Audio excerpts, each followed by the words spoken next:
Aujourd'hui, 3 exercices pour apprendre à gérer l'espace avec des tout petits.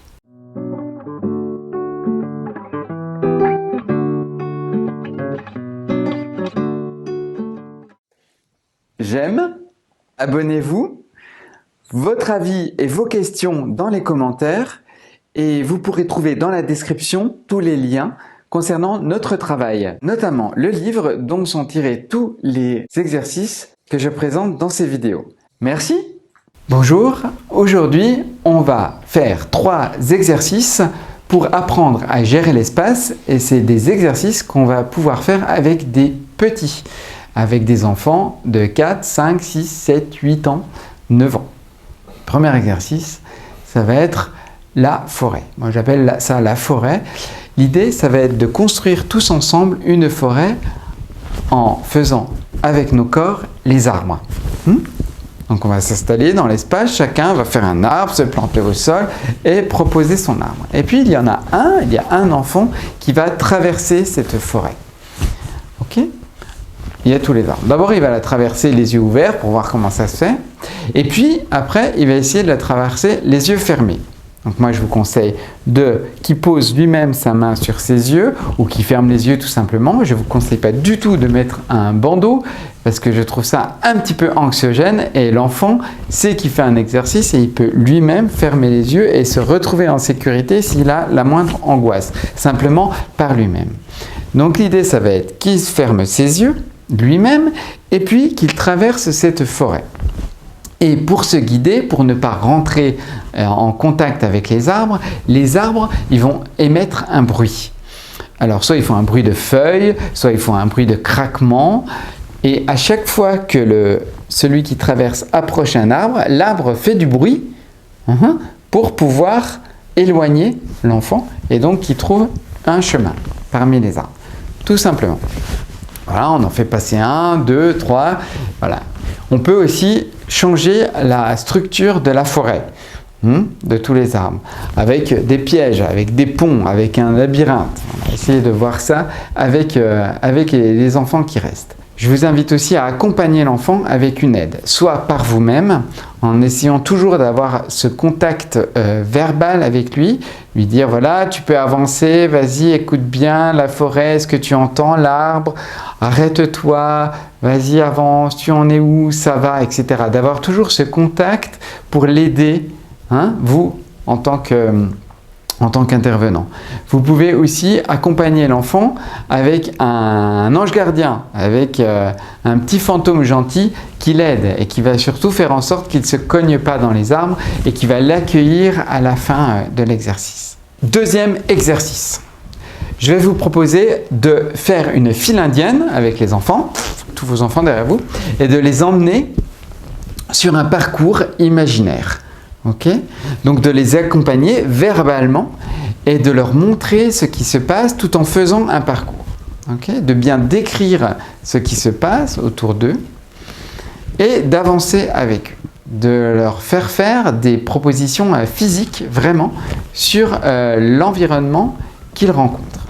Donc on va prendre un exemple, c'est une petite fille qui se promène dans la forêt, elle marche, donc vous marchez et tout le monde suit, on entend le bruit des feuilles et puis on arrive devant une rivière, là il y a des pierres, il faut traverser, donc on fait des grands pas pour traverser sur les pierres et puis on continue et puis il se passe ci et puis il se passe ça, etc. Je vous invite vraiment pendant ce parcours à décrire vraiment ce qui se passe tout autour, à décrire les grands arbres, à décrire ce qui se passe par terre, dans le ciel, au loin, proche, près, etc. pour essayer de développer vraiment l'imaginaire. Et puis on va avancer sur le parcours. D'abord, on va avancer avec des éléments physiques. D'accord ? On se baisse, on se lève, on va à droite, on va à gauche, on fait des grands pas, des petits pas, on se dépêche, etc. Ensuite, avec des éléments qui sont plus de l'ordre du ressenti. Tout d'un coup, il fait froid, il fait chaud, on est fatigué, on a plein d'énergie, on est stressé, etc. Et puis, avec des sentiments de l'ordre des émotions. Qu'est-ce qu'on peut ressentir? La peur, l'amour, la surprise, etc., etc. Donc, dans tout ce parcours, essayez d'amener petit à petit les choses qu'on peut ressentir soi, tout en essayant de garder constamment cette espèce d'appel à imaginer ce qu'il y a à l'extérieur. Okay? Ce qu'il y a dans la forêt, ce qu'il y a dans... Peu importe l'histoire que vous racontez. C'est vraiment important de passer du temps à décrire et surtout à poser le regard. Regardez là-bas sur la montagne, on voit tous les petits moutons qui sont en train de se promener, etc. etc. Ok? Une fois que ça c'est fait, que vous l'avez fait, vous pouvez, si vous êtes en confiance, vous pouvez vous détacher du groupe, c'est-à-dire continuer l'histoire. Donc la file indienne continue, mais vous n'êtes plus dans la file indienne, d'accord? Il y a un meneur, un enfant qui mène et qui emmène les autres dans l'histoire. On peut faire 2 files indiennes, ok? Et puis si vraiment ça se passe bien, on peut aussi faire chacun se sépare et chacun crée son propre chemin dans l'histoire. Okay? Mais toujours vous êtes, en tant qu'intervenant, vous êtes vraiment le garant de faire passer à la fois l'émotion de ce qu'on peut ressentir et les images qu'on peut créer sur ce qu'on est en train de vivre et de voir. Encore une chose, vous pouvez à un moment laisser la main à un enfant pour que lui-même emmène les autres enfants dans son histoire. Pas trop longtemps, mais laissez-le faire pour voir ce qui se passe. Vous allez voir, vous allez être étonné. Si vous-même, vous avez bien fait le travail d'imager ce qui se passe à l'extérieur, lui-même va reproduire ça et ça va être étonnant. 3e exercice que je vous propose, il s'agit de la visite de la maison. Donc c'est un groupe qui va aller visiter une maison. Donc d'abord, il y a une personne qui rentre dans la maison. Elle va visiter la maison avec une action et une seule action. Donc elle ouvre la porte. C'est une action. J'ouvre la porte. Ok. Il revient dans le groupe. Une deuxième personne va venir, elle va faire 2 actions. La première action qu'il a déjà vue, j'ouvre la porte, plus une autre action. J'enlève mon manteau. Ok? Donc il arrive, j'ouvre la porte, il enlève son manteau. Et puis une troisième personne vient et va faire 3 actions. Les 2 actions qu'il a déjà vues, plus une 3e action qu'il invente.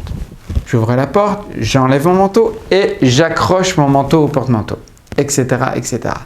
Et amener comme ça la visite de la maison en essayant de faire action par action, découvrir toutes les pièces de la maison. Essayez d'aller très loin avec ça, ça va très loin, je vous le promets, on peut vraiment aller très très loin. Et si vous voyez qu'à un moment, les choses, elles commencent à être oubliées, on ne sait plus dans quel ordre les actions ont été faites, je vous propose de faire ça, d'accompagner ça avec la verbalisation du groupe. C'est-à-dire que le groupe va verbaliser toutes les actions. Il va dire, il ouvre la porte, il enlève son manteau, il accroche son manteau, etc., etc.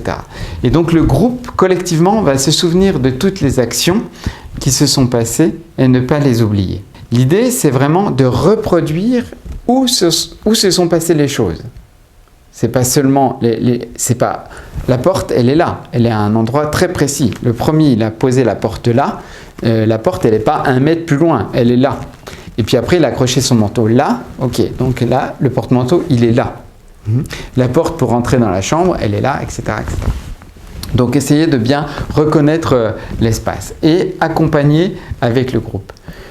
Une fois que ça c'est fait, vous pouvez recommencer l'exercice, cette fois en leur disant, on va essayer de jouer un petit peu et on va essayer d'ajouter des émotions. Donc dans les émotions, il y a toujours 2 choses. Il y a le ressenti, il fait froid, il fait chaud, je suis fatigué. Et puis il y a l'émotion pure, j'aime, j'ai peur, la surprise, etc. Donc on peut jouer vraiment avec les 2.